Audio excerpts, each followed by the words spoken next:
This morning we're talking about ovarian cysts. They're fairly common in people who menstruate. Roughly 35% of premenopausal people and 17% of postmenopausal people will get them. And if you've had them, you know they can be incredibly painful. So how do you know if you have an ovarian cyst, and when should you talk to a doctor for help? Joining us now with her thoughts is Dr. Michelle Jacobson. Welcome to the show. Thanks so much for having me. Doctor, let's start with a basic definition. What is an ovarian cyst? So a cyst is going to be usually a fluid-filled growth that happens in the ovary, and it can be from a variety of causes and from a variety of different locations within the ovary. Most commonly, we make a cyst every single month when we ovulate.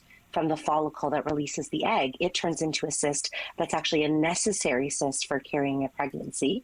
And then there are a whole bunch of other cysts that can be worrisome, that cannot be worrisome, that can also develop over the course of your reproductive and postmenopausal life.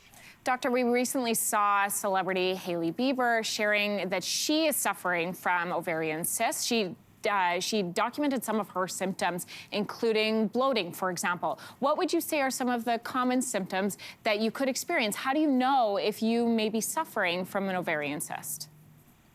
So again, keeping in mind that we're going to change in terms of our bloating and the size of our cyst throughout a normal menstrual cycle. So I would always caution people that if you have a symptom and then it goes away, that's probably nothing you need to worry too much about.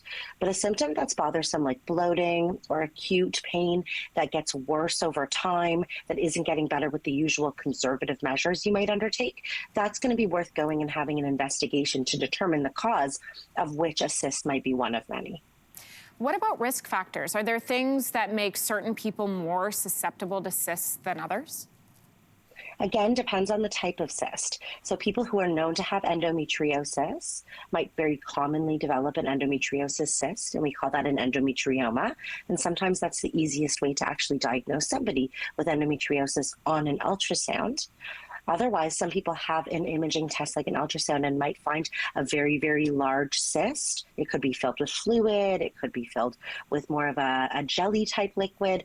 And these are often not cancerous. So I think that's really important to keep in mind, even though they can still be bothersome. Whereas other people may have a very, very small cyst, but it has very concerning features. And those risk factors would be more things like a family history of ovarian cancer, or even a personal history of endometriosis that has sort of worsened over the years. So we worry about cysts that might be cancerous. We worry about cysts that are causing the patient a problem, but we don't worry about cysts that are stable, have been there for a while, or are not causing any symptoms. It sounds like there is such a gradient when things can be okay versus when things are definitely needing to be looked at. For the average person listening, doctor, what would you say? When should they be seeking medical help? I think it's important to seek medical help when you have a symptom that isn't going away and it's bothering you. So that's when you should see your doctor, have an ultrasound done, and determine if you have a cyst there. If you do, then the follow-up's really going to depend on the type of cyst that you have and your own personal risk factors and your own medical history. So, for example, a ruptured cyst can be very, very painful, but that's going to eventually get better on its own. But some people might need to seek attention because the pain is so bothersome. If somebody's got very, very painful periods in an endometrioma, you want to treat the endometriosis so that you can improve the pain of the periods, not necessarily the cyst. So the cyst is often just part of a larger family of medical problems that might be going on. And sometimes it's the easiest thing to see and diagnose. But really, I think what we should be focused on is either worrisome medical conditions or pain or symptoms that are needing to be treated so that we make people feel better. Dr. Jacobson, thank you for coming on the show today. Thank you so much for having me. Hey, thanks for watching. If you liked this, be sure to subscribe here, or you can check out more Your Morning videos right here.